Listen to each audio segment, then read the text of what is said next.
Hi there, I'm Heather Quantmaker with At Home Realty, and by now you know that we have a stay-at-home order that has been issued by Michigan's governor. Now I know a lot of us don't like being told what to do, but what I also know is that this is for the health and safety of those who are most vulnerable and at risk, so we all can do our part. What I'm here to talk to you today about is how this is going to affect real estate. So first I'm going to start with some things that we can't do, and then we're going to talk a little bit about things that we can do.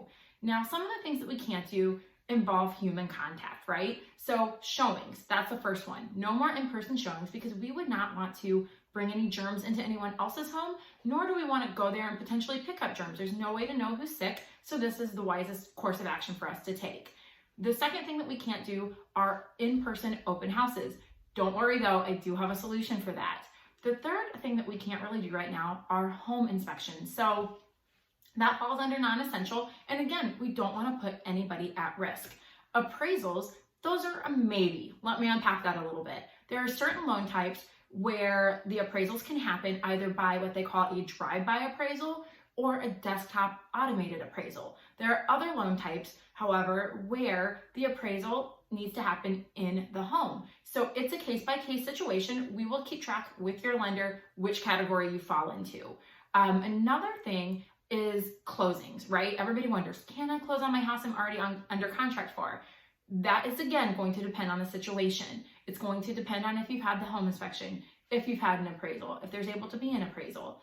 So there are various things that we do need to make sure are in line, but if all the contingencies are met, both parties are agreeable, and the lender and the title company are ready to go, closings are still happening. So there are cases where people will be closing on homes still. With this, again, real estate right now is a day-by-day, hour-by-hour situation. That's what I'm telling my clients. You will still continue to see some homes be listed. Those should be homes who have already had all of their photos and video and everything done, because again, that would fall under a non-essential business. But homes that don't have all of those things done, they're going to be in a holding pattern, right? We're not going to list a home without photo, without video, without being fully prepared to market it the way that it should be done. Now, some things that we can do. Online virtual open houses. Those are really fun. It's a great way to be able to see video, to ask questions, to communicate about listings, and those are things we can do. We can also do online showings. Again, what that might look like is doing a Zoom call, playing the video of the listing and going through it, answering any questions, and then determining, is this something that you want to make an offer on without going there in person or not? So there are lots of nuances to this, as you can tell. So if you have any questions, you would want to reach out directly so we can talk about what makes the most sense in your situation. Now, I would be remiss if I didn't talk to you a little bit about what the outcome is going to be when this is all over for the real estate market. Now, of course, none of us have a crystal ball, but what we do have are industry experts who are leading the pack in giving us information that can help us to understand what the long-term effects of all of this is going to be. So to do that, we need to first look at where we've been. Over the last several years, we have been in a very tight seller's market in our area. We have had low inventory, which means not very many houses on the market. We've had multiple offer situations. We've had a lot of buyers who get frustrated because they can't find the right one and things like that. And we went into this year, January and February, with a very, very strong market. We were seeing conditions very similar to last year and the year before. And in fact, February, we had an even tighter market than we had last February. So what does that all mean?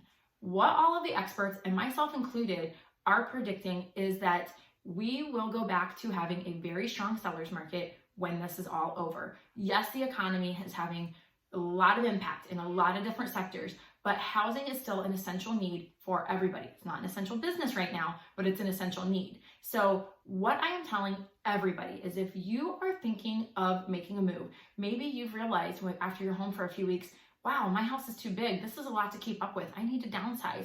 Or maybe you realize, wow, my house is really tight. Having all my kids home, being here every day, I'm realizing we actually really do need more space for our family to flourish and function better. If you have a need to right size when this is all over, now is the time to take the steps to get ready, because my prediction is that when everything's lifted, all the bans are lifted and goes back to business as usual, we're going to pick up right where we left off very strong.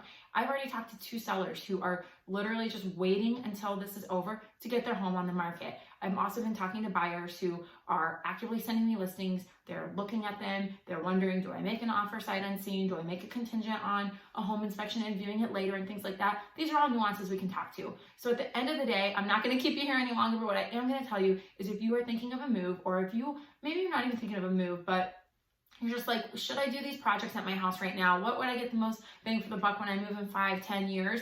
Reach out to me. I am always a call, a text, or hopefully even a video call away from you. And I would love to talk through your specific situation, any questions you have, any needs that you have. And of course, if you have any needs, if you are not able to get out, you don't have a shipped account and you need groceries, things like that, please reach out to me. I would love to be of service for you, both for your real estate needs and just to help you in general. I care about you all, and I hope that you are doing well with your families and that you will reach out if you have needs. Have a wonderful day, and I will talk to you soon.